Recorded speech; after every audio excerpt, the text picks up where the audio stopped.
오늘은 컬렉스에 대해 알아볼까 합니다. NFT 시장이 이제 단순 보관용, 수집용에서 각종 혜택을 주는 NFT들이 성공하는 추세인데요. 컬렉스도 그런 NFT 중에 하나입니다. 더구나 이 기획이 작년 말이라 하니 더더욱 놀랍죠? 컬렉스에 대해서 알아보겠습니다. 먼저 피지털에 대해 살펴볼까요? 피지털은 실물이라는 피지컬과 디지털의 두 글자의 합성어인데요. NFT를 실물과 연계한다는 의미입니다. 컬렉스가 이렇게 할 수 있는 이유는 그동안 국내 스포츠계에서 수집품 소장 프레이밍 서비스를 해왔기 때문에 가능합니다. 더구나 유럽 1위 스포츠 수집품 에이전시의 국내 독점 판매권을 가지고 있는데요. 사진에서처럼 메시의 유니폼이 실물로 있습니다.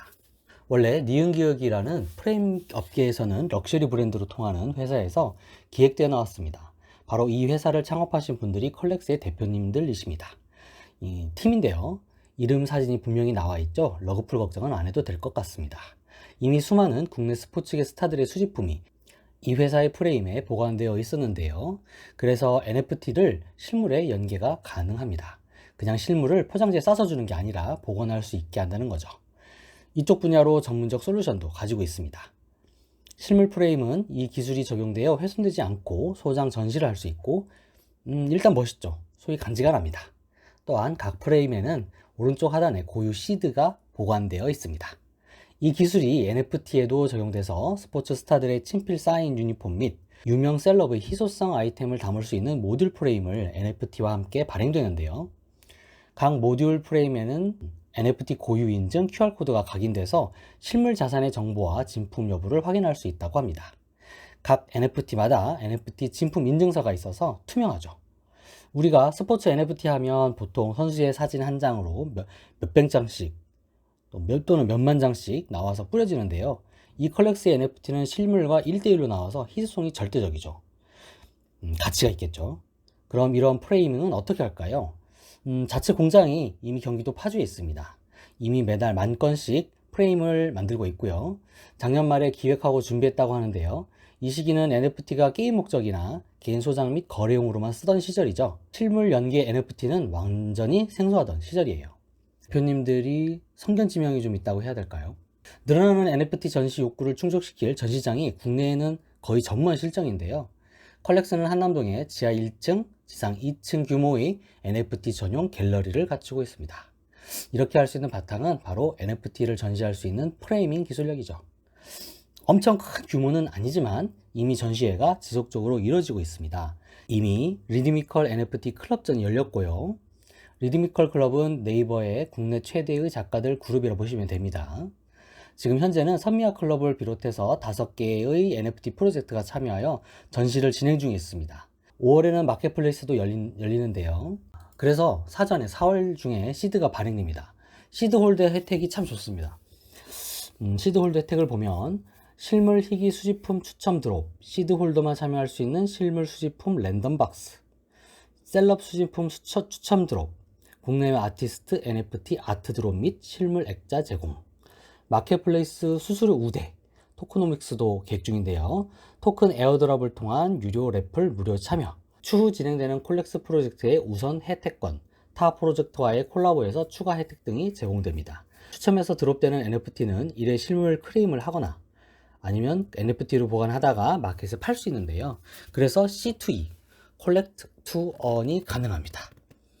이것이 시드 실물입니다. 멋있죠? 세련되고.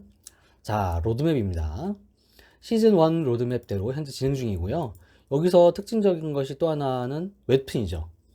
이미 대형 웹툰 플랫폼의 연재를 앞두고 작업이 한창이라고 합니다. 밑그림은 이미 다 그린 상태라고 해요. 시즌2에는 PFP 민팅, 세계관 확장, 마켓플레이스 고도화, 토크노믹스, 메타버스 마켓플레이스 구축 등을 목표로 하고 있습니다.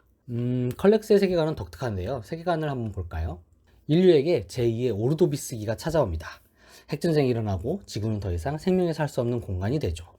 이에 세계 최대 메타버스 엔진과 클라우드 서버를 구동하는 서리얼이라는 기업에서 인류를 가이아라고 하는 메타버스 세계로 업로드하고 인류의 마인드를 시드에 보관하는 방법을 제안합니다.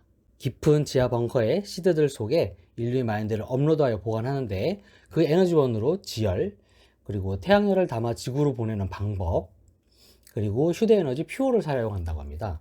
아마도 나중에 컬렉스 시즌2에 메타버스가 가동되면 이 토커노믹스의 이 퓨얼이 등장할 것만 같은데요. 아직 퓨얼은 단어만 나왔고 아직 그림도 나오지 않았어요. 이렇게 메타버스에 인류가 마인드 업로드되는 방법 말고 인류는 화성으로 이주하는 방법이 있는데요.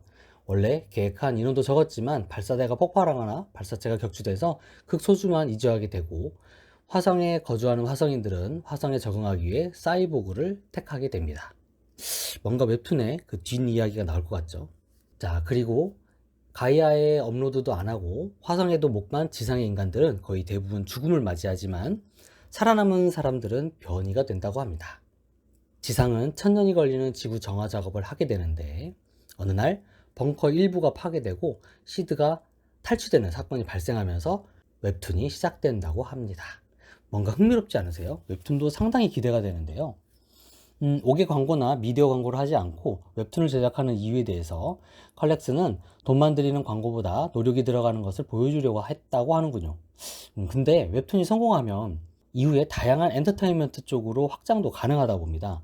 꽤 괜찮은 수익원이 될 수 있다고 봐요. 일단 내용이 신선하잖아요. 스토리의 자세한 사항은 백서를 보시면 됩니다. 자, 여기서도 시드가 중요한데요. 시드의 민팅 날짜가 드디어 나왔습니다. 바로 24일 일요일입니다. 오지 화이트리스트 민팅과 퍼블릭 민팅이 진행이 되는데요. 이더리움으로 가능하고요. 화이트리스트는 경쟁 민팅이 아니라 확정 민팅이라 시작하자마자 들어가서 사지 않아도 된다고 합니다. 제휴로 크립토 펑크 중에 중국 부호들의 클럽, NFT 거래소인 V메타, 선미아 클럽이 있는데 선미아에선 4월 18일 2차 AMA를 진행한다고 합니다.